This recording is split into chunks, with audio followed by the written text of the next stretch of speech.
Күн сайын бакчадан же мектептен келген перзентиңизге кана балам, бүгүн эмнени үйрөндүң деген суроону бердиңизби? Баланын сезимтал калыптанышына багытталган маалыматтар Гений программасында. Добрый день, уважаемые радиослушатели! В эфире программа «Гений». Наша программа выходит в эфир при участии Международного общественного фонда инициативы Розы Атымбаевой в сотрудничестве с Беренчи радио. Сегодня у нас в гостях менеджер по проектам фонда Евразия в Центральной Азии Анара Надирбекова и семья Ишалиевых Дина и Нурмат. Добрый день, дорогие гости. Здравствуйте. Здравствуйте. Сегодня мы будем говорить об образовании для детей с особыми образовательными потребностями и инклюзии в образовании. По официальной информации, в Кыргызстане живет более 26 тысяч детей с ограниченными возможностями здоровья. В республике есть 15 специализированных школ-интернатов, 4 дневных школ, 15 детских садов. Несмотря на это, по информации Министерства образования и науки, около 2000 детей с тяжелой инвалидностью не могут посещать специализированные детские учреждения. Анара, какова сегодня ситуация сейчас в инклюзивном образовании в дошкольных учреждениях? Сегодня в ряде существующих проектов международных организаций ситуация, можно сказать, как тронулся. Можно сказать, что на протяжении 7-8 лет тенденция к включению детей с ограниченными возможностями улучшается. С каждым годом новые методики применяются, новые механизмы внедряются, и министерства, которые должны помогать и способствовать данному вопросу, стали более открытыми, поскольку установилось сотрудничество между неправительственным сектором и различными профильными министерствами. Анара, может быть, вы остановитесь на термине «инклюзия», вот как ее понимать в нашем обществе сегодня? Сейчас, если мы говорим об инклюзивном образовании, в первую очередь понимается больше составляющая, где в образовательный процесс включаются дети с ограниченными возможностями. Но хотелось бы сказать, что нужно ее понимать более обширно и говорить о том, что любой ребенок, который пожелает обучаться в условиях инклюзива, он должен себя чувствовать комфортно в этих условиях. И мы должны говорить о том, что должна быть адаптивная программа, среда, готовность людей воспринимать этих детей в числе равных и существовать с ними в социуме. Сегодня у нас в гостях семья, где растет ребенок с особыми образовательными потребностями. Дина и Нурмат, расскажите о своей семье. Спасибо. У нас 3 детей. Старшему 8 лет, нашей средней 4 годика и младшему 4 месяца. Вот, получается, наша средняя дочка Абигель, ей 4 года, как я сказал, и у нее синдром Дауна. Вот, мы достаточно счастливая, довольная, радостная семья.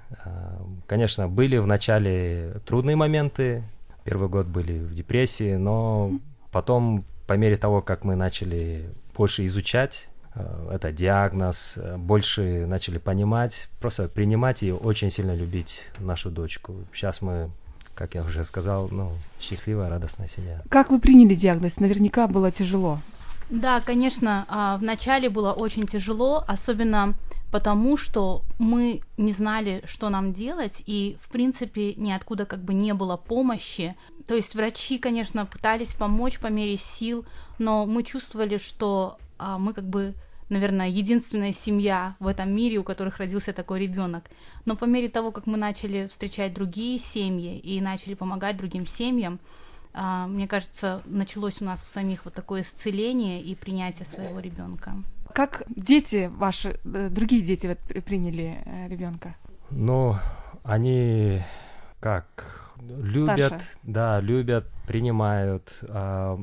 Я бы сказал, я вижу, что этот диагноз у нашей дочки, даже очень сильно позитивно повлиял на нашего старшего. В частности, он стал более заботливый, чуткий, внимательный к нуждам не только нашей семьи, но и к нуждам других людей.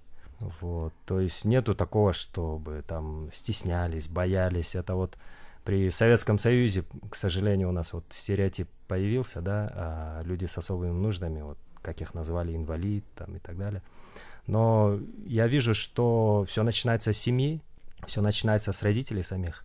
Если родители принимают, любят ребенка как дар от Бога, да, то все будет нормально. Это будут чувствовать и другие дети, и соседи, и общество. То есть все начинается с родителей, я бы сказал. Анара, Дина, Нурмат, это, наверное, вопрос общий. Что нужно знать обычному человеку о детях с особыми образовательными потребностями? Вот как это принимать? В первую очередь надо воспринимать это как потенциал. То есть это вот ресурс, который нужно раскрыть. У любого ребенка есть свой потенциал. У любого абсолютно. У ребенка с ограниченным возрастом он даже в некотором смысле может быть даже ярко выражен. Имеется в виду, ввиду некоторых ограничений у него улучшились некоторые другие качества, и они намного сильнее, чем у обычно развивающихся детей. Если мы говорим о ребенке с проблемами зрения, то у него очень тактильные вот, чувства развиты. В этом плане и мы должны, вот, как общество, как педагоги, должны уметь выявлять эти стороны и акцент делать при обучении именно на эти качества, и через эти качества, через развитие этих качеств помочь ребенку обрести уверенность в себе. И потом социализировать. Это самые главные задачи сферы образования, которые в дальнейшем помогут ему обрести свою уверенность и считать себя полноправным членом общества. Угу. Нурмат, может, у вас есть что добавить? Да, конечно. Самое первое, что хочется сказать, вот для других людей, да, для семей, где есть типичные обычные дети, самое главное, наверное, как вот было сказано, понимать, что у каждого человека есть потенциал. У каждого человека есть что дать и что вложить в общество.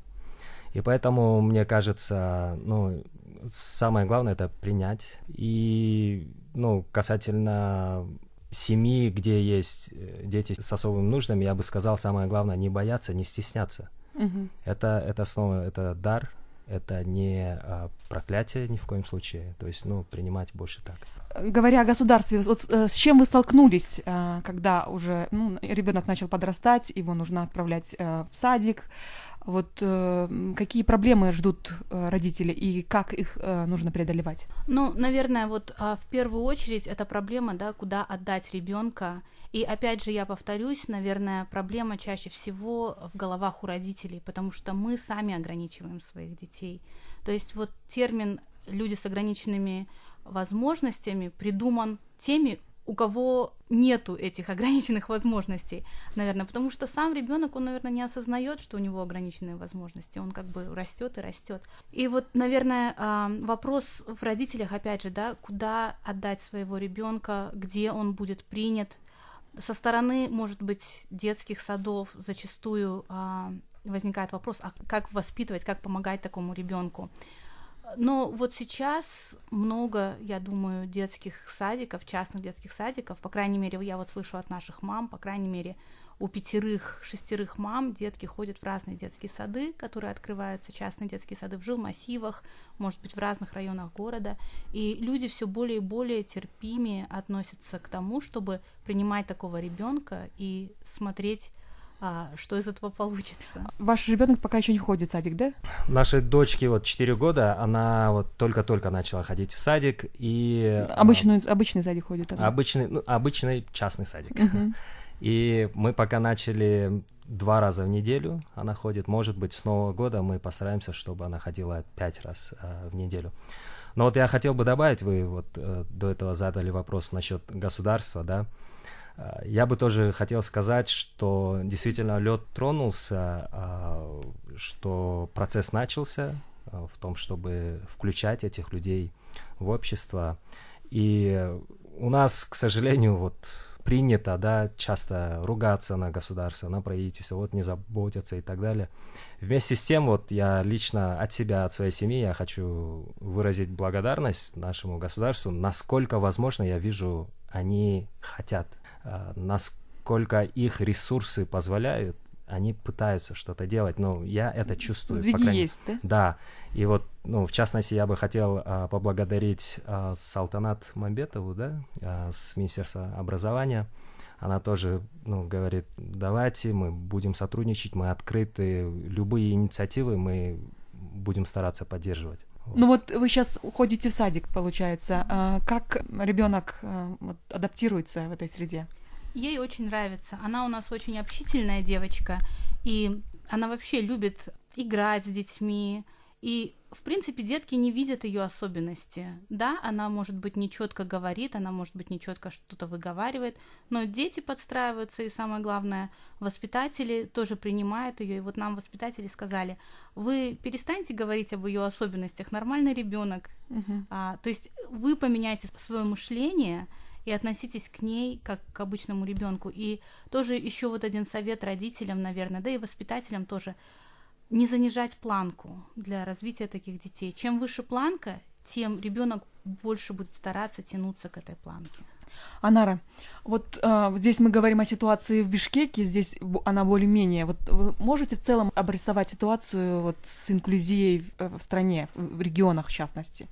Да, конечно, вот получается, что вот как сейчас гости рассказали, что вот ребенок хорошо показывает себя, вот ему комфортно в условиях детского частного образовательного учреждения. Почему? Потому что здесь меньшее количество детей в группе, большая концентрация внимания со стороны учителя. Мало детей, и дети друг другу становятся более знакомыми, потому что больше общаются, одни и те же лица каждый день, и получается здесь за счет этих условий ребенок себя вот показывает уже, развитие показывает. Что касается регионов, то там нету частных образовательных организаций, а со стороны Министерства образования на этот счет сейчас реализуются и утверждаются пилотные проекты, за счет реализации которых можно будет в будущем говорить об их результативности. Сейчас я хочу сказать, что мы присоединиться к тому, что министерство не бездействует. Оно активно старается в условиях своих возможностей внедрять все возможные учебные программы, стандарты принимать, концепции инклюзивного образования. Пока сейчас на уровне пилота. И ситуация такова, что ввиду отсутствия этих нормативных документов повсеместно, ситуация во всех регионах разная. В каждой области свои особенности. И ввиду географического расположения преобладают те или иные ограничения. И ввиду отсутствия частного сектора вот, образовательного, доступ к образованию в регионах очень проблематичный. Ну вот, Анара, я знаю, ваша организация проводила скрининг тоже в регионах. Вот можете рассказать о результатах и вообще вот о проектах, которые вы сейчас реализуете в этом направлении? Вообще целью скрининга было выявить у ребенка предшкольного возраста риски в развитии. Это позволит родителям заблаговременно позаботиться о том, чтобы исправить, пройти курс реабилитации, который в последующем позволит ребенку непрерывно подключиться в образовательный процесс. Если мы говорим о ребенке с ограниченными возможностями, то это позволит ребенку стать более конкурентоспособным, грубо говоря, среди своих сверстников. В регионах результаты скрининга были таковы, что ситуация усугубилась тем, что вот многие дети могли бы избежать того положения, в котором они находятся, если бы вовремя было правильное питание у ребенка. Со стороны вот, самообслуживания не были привиты навыков гигиены. Элементарно вот, у многих из них наблюдались анемия, и на фоне анемии были выявлены вот, слабая умственная мозговая деятельность, но это не свидетельствует о том, что эти дети потенциальные вот, дети из группы рисков. Просто вот, на фоне того, что с ними не занимались и не уделяли ребенку должного внимания, эти дети будут в последующем иметь небольшие проблемы вот, в развитии. Хотя ранее они не относились к группе риска и не считались детьми с ограниченными возможностями. Но если говорить о детях, которые пришли к нам, сейчас я хотела бы сказать, сколько детей было выявлено. Перед данным мероприятием мы провели подворовой обход, где более 2000 семей мы обходили и составили базу данных. Данный скрининг был проведен на Рымской и Сокольской области, и в дальнейшем эти семьи были приглашены в майский подворовой скрининговый обход, куда были приглашены специалисты из Национального центра охраны материнского детства, в Чуйской области. Они с нами вот поехали, группа врачей, и провели скрининг. Результаты скрининга я уже основные назвала, и хоть хотелось бы добавить, что если бы вовремя проводились бы вот эти вот мероприятия по витаминизации, по правильному питанию, чтобы у родителей была информация о роли правильного питания на развитие ребенка, то тогда, я считаю, многих проблем можно было бы искоренить вообще. Вот мы говорили о том, что вот если на ранней стадии вмешаться, то всегда будет прогресс. И вот есть концепция как бы раннего вмешательства в развитии детей с ограниченной возможностью здоровья. Насколько она у нас в Кыргызстане реализуется?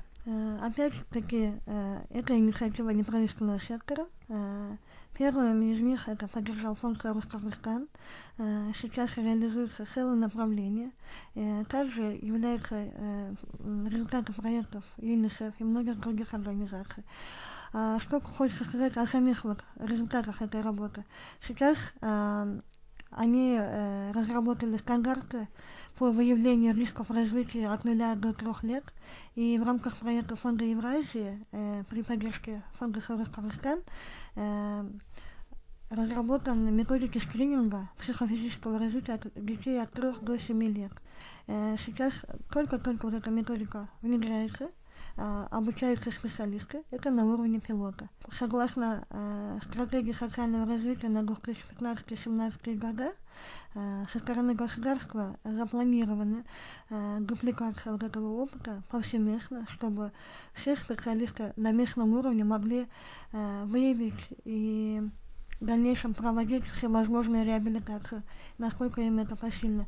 Если это не будет осуществимо в местных условиях, только тогда эта семья будет направлена в Бишкек. Это позволит решить ряд многих вопросов. Это и децентрализация услуг, чтобы не все вот могли в первую очередь сюда обращаться, а смогли на местах уже получить качественный спектр услуг, который им требуется. И сейчас говорить о результативности программ по раннему выявлению сложно, поскольку дети вот, на уровне пилота выявлены. В дальнейшем будет проводиться со стороны этих международных организаций отслеживание развития этих детей. Насколько это повлияло на их судьбу, и будет сравниваться дети, которые не были включены в это скрининговое обследование, и те, которые находятся под наблюдением врачей и включенных в базу данных, которые были составлены на уровне пилота. Спасибо, Анара. Вот, Нурмат, скажите, пожалуйста, вот с какого момента вы начали в обучающий процесс вовлекать ребенка? Насколько важно вот это раннее развитие?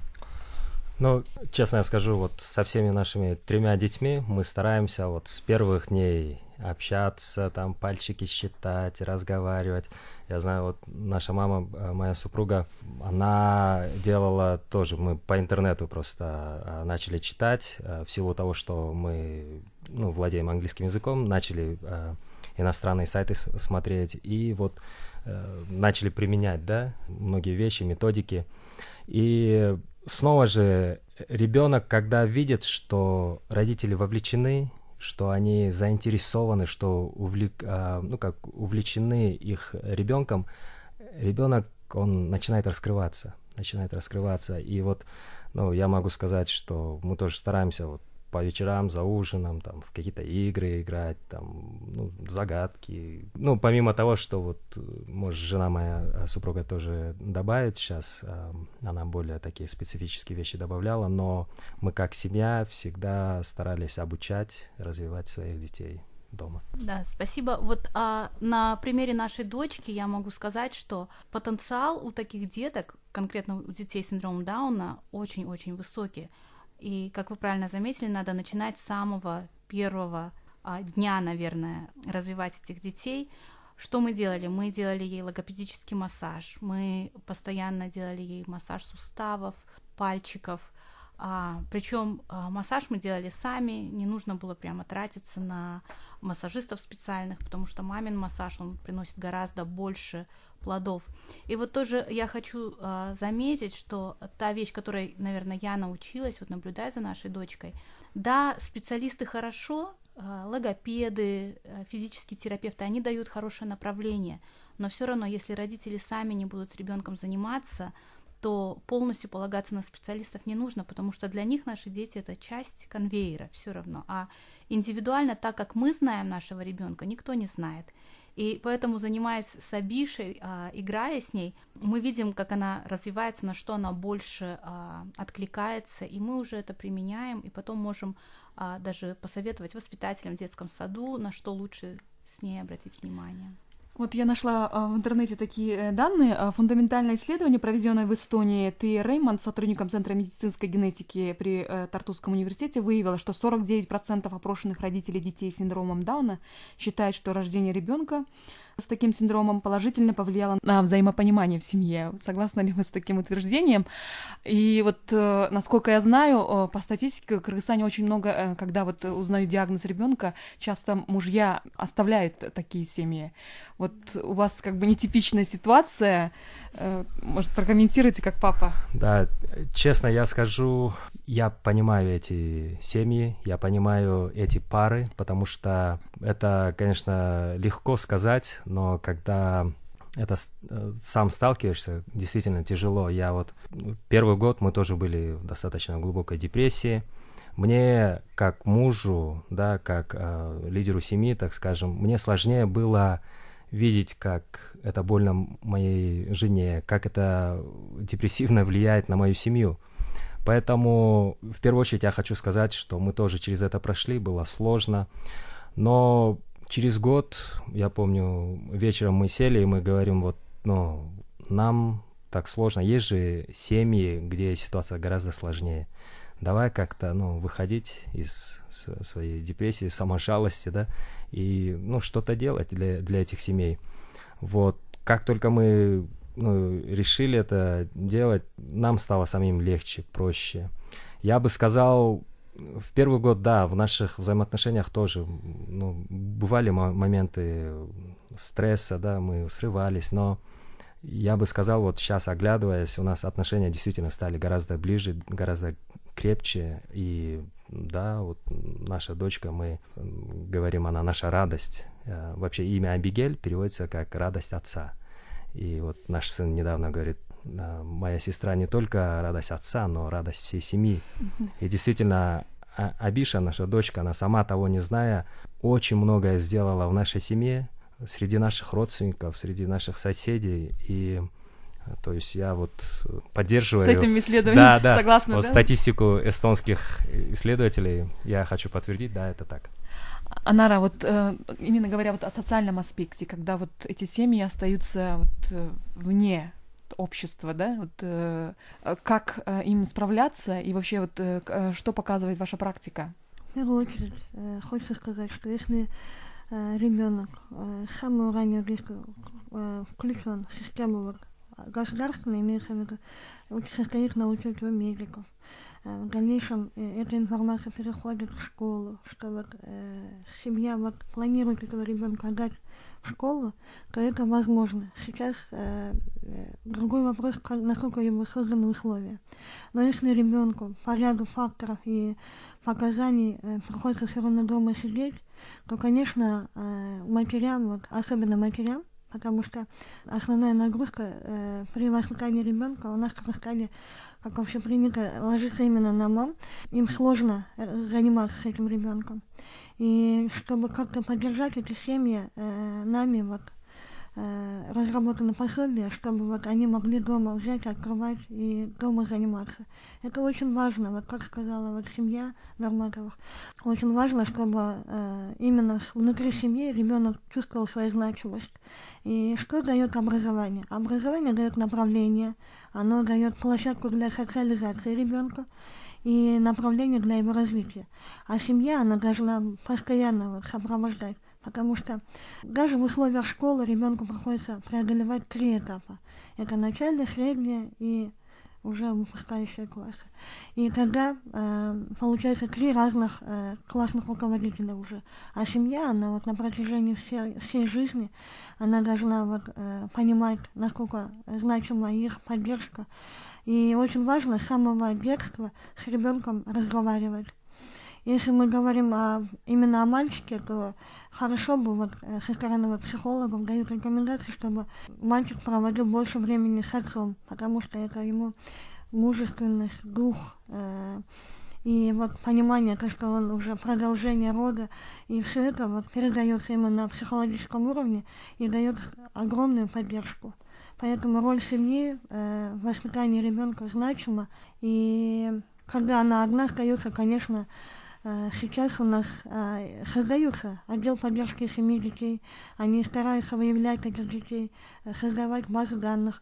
Опять-таки это является одним из плановых мероприятий Министерства социального развития до 2017 года. И после выявления они стараются эту семью социализировать.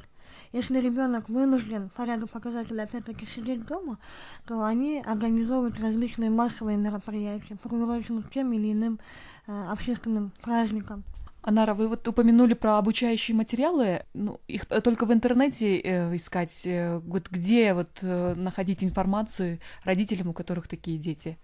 Сейчас изначально мы раздавали это в руки, вот, создавали родительские группы, ходили, объясняли, раздавали. Потом поняли, что таких родителей много и ресурсы ограничены. Мы теперь работаем сугубо уже с отделом поддержки семьи детей, и через них можно будет наше пособие получить.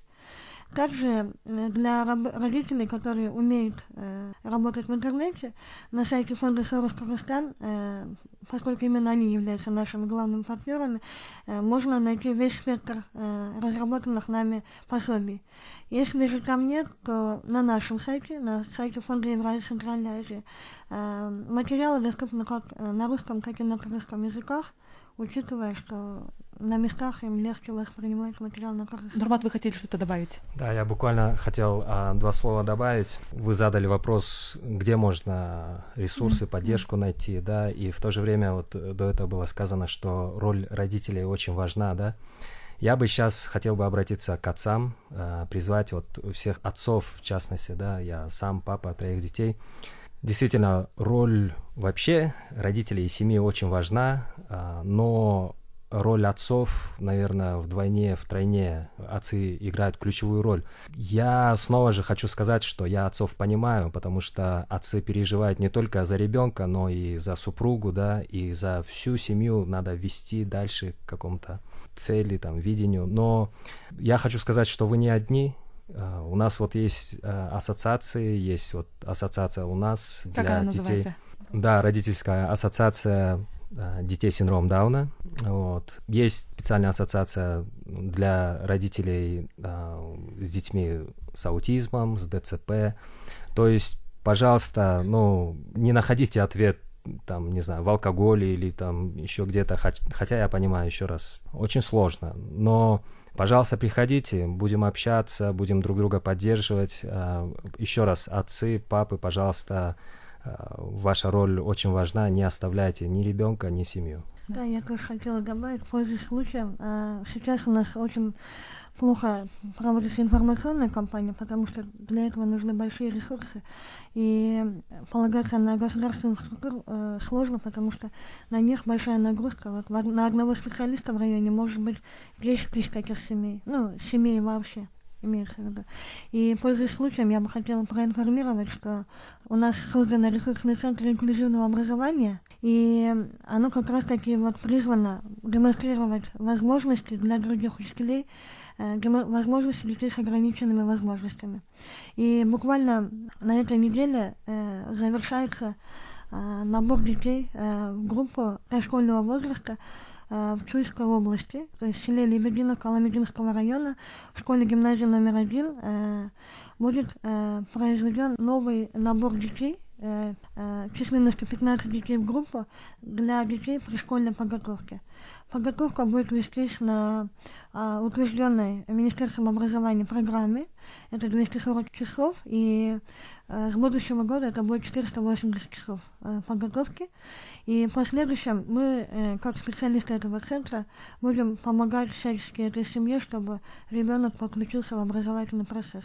Поэтому хотелось бы призвать родителей Чуйской области, если у кого-то есть возможность приводить ребенка в этот центр, то мы будем рады его принять. Но это опять-таки в порядке очереди, потому что сейчас на уровне пилота только 15 мест. Это пока пилотный проект, и эта модель будет распространяться, да, в будущем? Да, и вот мы уже 3 года работаем.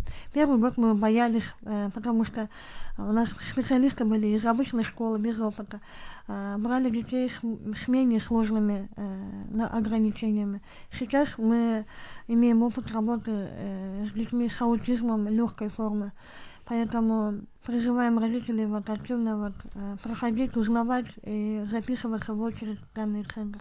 Ну и подытоживая наш разговор, можем ли мы сказать, что кыргызское общество готово к инклюзивному образованию? Дина. Да, вопрос хороший, конечно. Я думаю, что, наверное, нету такого общества, которое в полной мере будет готово к инклюзивному образованию. Даже западные модели, мы много общались с родителями особых детей на Западе, в частности в Америке, они тоже часто бывают недовольны, хотя когда я рассказываю их модель нашим мамам, они говорят, и что, почему они недовольны, да?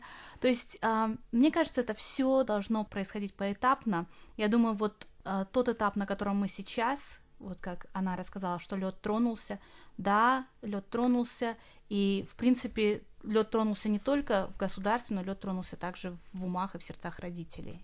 Спасибо, Анара. Да, хочется сказать, что сейчас оно в какой-то степени не готово принять этих детей, но все зависит от этой семьи, насколько она готова себя правильно позиционировать. Если семья готова претендовать на место, которое жалости, да, чтобы вызывать чувство жалости у общества, общество будет таким ее воспринимать.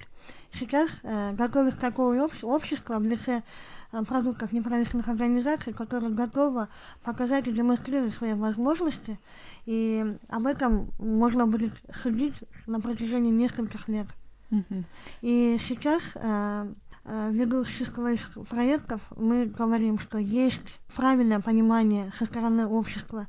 Если человек будет себя правильно позиционировать, и семья будет говорить ребенку, что он нужен, что он имеет право, когда общество будет его воспринимать полноправным членом. Я благодарю вас за интересную беседу. Гостями в студии были Дина и Нурмат Ишалиевы и Анара Надербекова. Эфир вела я, Танымгуль Ишиева. До скорой встречи в новых выпусках программы «Гений».